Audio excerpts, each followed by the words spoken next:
আসসালামু আলাইকুম, সবাই নিশ্চয়ই ভালো আছেন। আজ বানিয়েছি তরমুজের শরবত। তরমুজ মিষ্টি না হলে কিন্তু এমনি খেতে ভালো লাগে না, তাই তরমুজের শরবত বানালে কিন্তু খেতে ভালোই লাগে। তো সেই জন্য আমি শরবত বানানোর জন্য তরমুজকে কুচি কুচি করে কেটে নিয়েছি।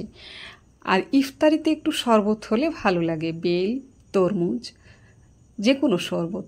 তো সেই জন্য আমি কুচি কুচি করে কেটে নিয়ে এখন মিক্সচারে ঢেলে দিয়েছি।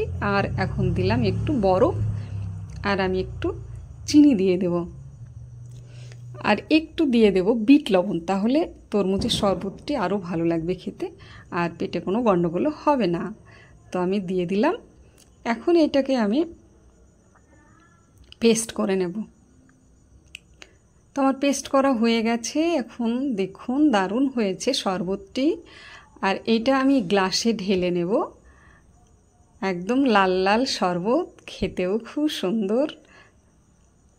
দেখুন এক গ্লাস হয়ে গেল শরবতটি।